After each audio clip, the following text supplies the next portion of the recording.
토요일 나사렛 아침 묵상입니다. 항상 말씀을 마음에 새기고 말씀에 순종하며 살아갈 때 삶 속에 하나님의 함께 하시는 형통의 삶을 살기를 바랍니다. 우리의 인생은 과거, 현재, 미래가 있습니다.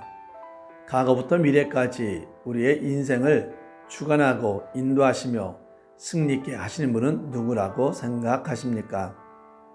오늘 우리가 들을 말씀은 사무엘하 22장 29절부터 51절 말씀입니다. 내가 주를 의뢰하고 적진으로 달리며 내 하나님을 의지하고 성벽을 뛰어넘나이다. 하나님의 도는 완전하고 여호와의 말씀은 진실하니 그는 자기에게 피하는 모든 자에게 방패시로다. 여호와 외에 누가 하나님이며 우리 하나님 외에 누가 반석이냐. 하나님은 나의 견고한 요새시며 나를 안전한 곳으로 인도하시며 나의 발로 암사슴 발같게 하시며 나를 나의 높은 곳에 세우시며 내 손을 가르쳐 싸우게 하시니 내 팔이 놋밭을 당기도다. 주께서 또 주의 구원의 방패를 내게 주시며 주의 온유함이 나를 크게 하셨나이다. 내 걸음을 넓게 하셨고 내 발이 미끄러지지 아니하게 하셨나이다. 내가 내 원수를 뒤쫓아 멸하였사오며 그들을 무찌르기 전에는 돌이키지 아니하였나이다. 내가 그들을 무찔러 전멸시켰더니 그들이 내 발 아래에 엎드려지고 능히 일어나지 못하였나이다. 이는 주께서 내게 전쟁하게 하려고 능력으로 내게 띠띠우사 일어나 나를 치는 자를 내게 굴복하게 하셨사오며 주께서 또 내 원수들이 등을 내게로 향하게 하시고 내게 나를 미워하는 자를 끊어버리게 하셨음이니이다. 그들이 도움을 구해도 구원할 자가 없었고 여호와께 부르짖어도 대답하지 아니하셨나이다. 내가 그들을 땅의 티끌같이 부스러뜨리고 거리의 진흙같이 밟아 헤쳤나이다. 주께서 또 나를 내 백성의 다툼에서 건지시고 나를 보존하사 모든 민족의 으뜸으로 삼으셨으니 내가 알지 못하는 백성이 나를 섬기리이다. 이방인들이 내게 굴복하며 그들이 내 소문을 귀로 듣고 곧 내게 순복하리로다. 이방인들이 생각하여 그들의 견고한 곳에서 떨며 나오리로다. 여호와의 사심을 두고 나의 반석을 찬송하며 내 구원의 반석이신 하나님을 높일지로다. 이 하나님이 나를 위하여 보복하시고 민족들이 내게 복종하게 하시며 나를 원수들에게서 이끌어내시며 나를 대적하는 자 위에 나를 높이시고 나를 강포한 자에게서 건지시는도다. 이러므로 여호와여 내가 모든 민족 중에서 주께 감사하며 주의 이름을 찬양하리이다. 여호와께서 그의 왕에게 큰 구원을 주시며 기름 부음 받은 자에게 인자를 베푸시며 영원하도록 하이까 그 우순에게로다 하였더라.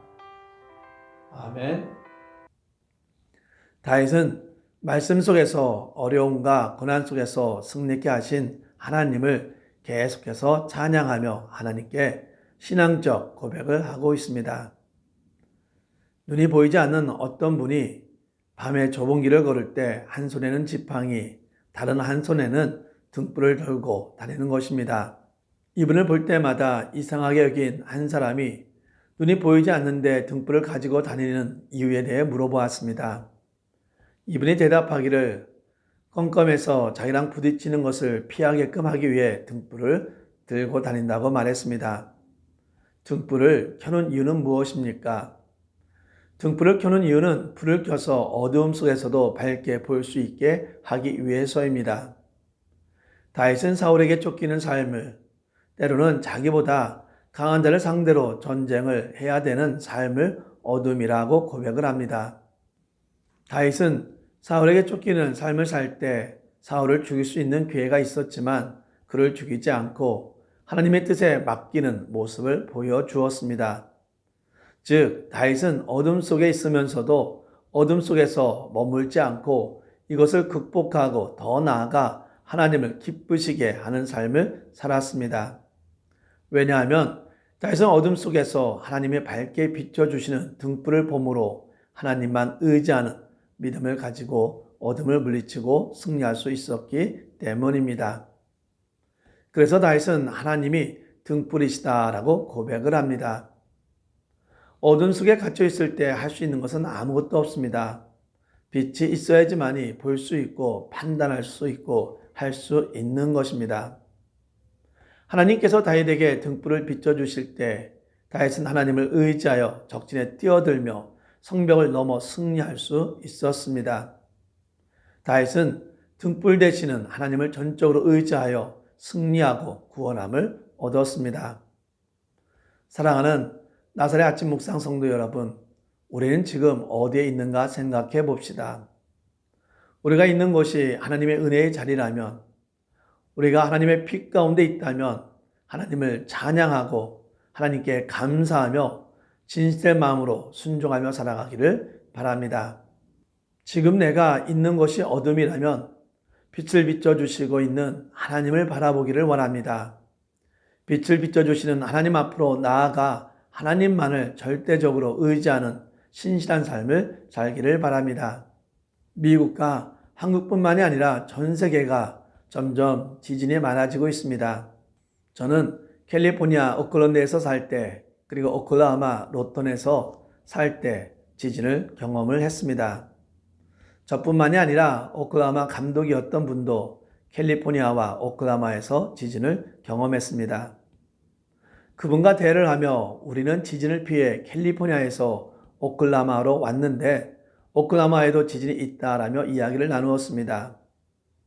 이 세상은 더욱 안전하게 집을 짓고 더욱 안전한 나라를 만들기 위해 노력하고 있습니다.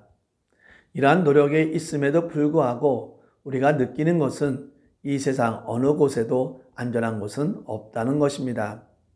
지진을 대비해서 아무리 튼튼하고 단단한 집을 짓더라도 지진이 오면 집은 흔들리고 더 나아가 무너지게 되어 있습니다. 왜냐하면 땅이 단단하지 않기 때문입니다. 다윗은 자신의 승리에 대해 고백하기를 하나님은 반석이시다라고 합니다. 반석은 흔들림 없이 단단하고 튼튼한 것을 의미합니다. 그래서 성경은 반석 위에 세운 집은 비가 내리고 장수가 나고 바람이 불어도 무너지지 아니한다라고 했습니다. 다윗은 반석 되시는 하나님만을 의지했고 하나님만 바라보는 삶을 살았습니다. 나사렛 아침 묵상 성도 여러분, 미국의 엘리먼트 스쿨에서 지진이 났을 경우 대피하는 연습을 하는 것을 보았습니다. 사이렌이 나면 선생님들이 인도하에 아이들이 줄을 맞추어 움직여 대피하는 훈련입니다. 그런데 너무나 안타까운 일은 오클라호마에 토네이도가 왔을 때 이렇게 훈련한 대로 대피를 했지만 오히려 이것이 잘못된 경우가 있었습니다. 안전하다고 피한 곳이 오히려 가장 위험한 곳이 되었던 것입니다. 즉, 안전한 곳이 가장 위험한 곳이 될 수도 있습니다. 세상에는 안전한 곳이 없습니다.